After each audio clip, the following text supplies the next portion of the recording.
Hello, this is Dr. Alan Yim. In this video, I'm going to show you how to use a 5/7 chord, a major minor chord, as a German 6 chord in order to modulate. So how do you do this? Well, let's say we start in the key of C. Now, you know, of course, the very basic thing, very basic thing you have to do first is to tonicize the original key. Simplest way to do this is probably just to do a 1-5-1 or 1-5-7-1.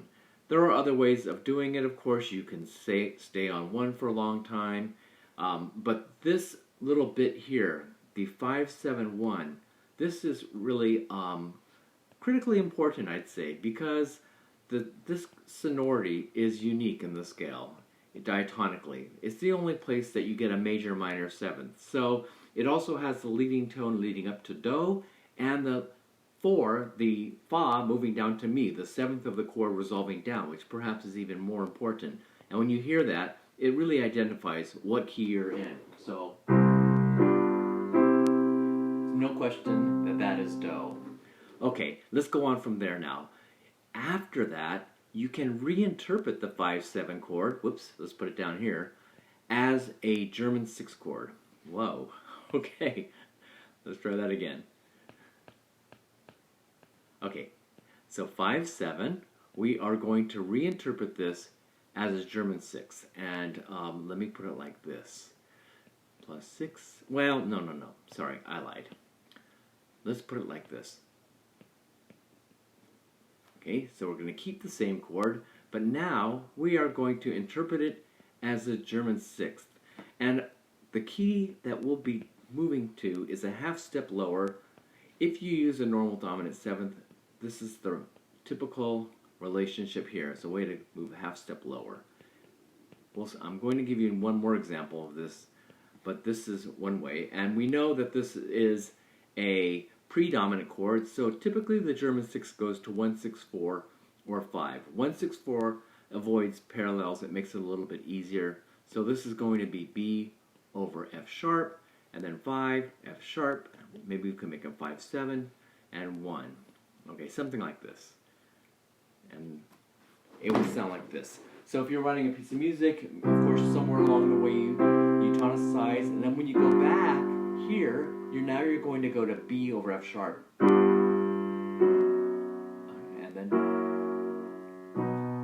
okay, notice when you have the German 6, when you reinterpret it, it's a little bit of a surprise. So it sounds fresh when that happens.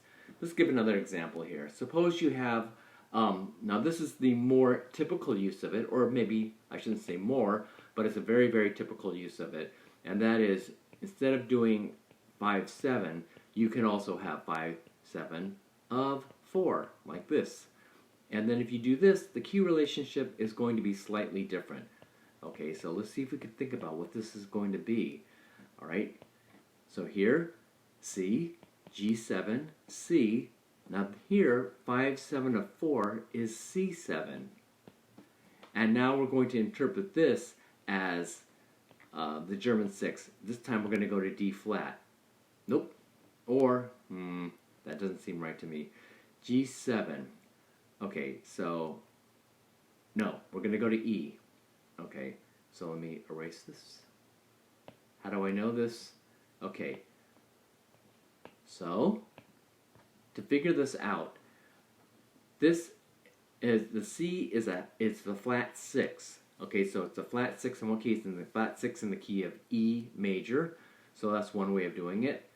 And notice the relationship here.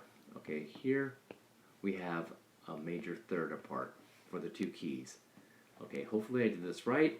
Again, we're going to go to 1-6-4, 5, and 1. So this is going to be E over G sharp. Sorry. No. It's going to be E over B, B, and E. Okay, maybe we can make this a 7, a 5-7. All right, let's see if this works. So we start in the key of C, and now I'm going to do a C7.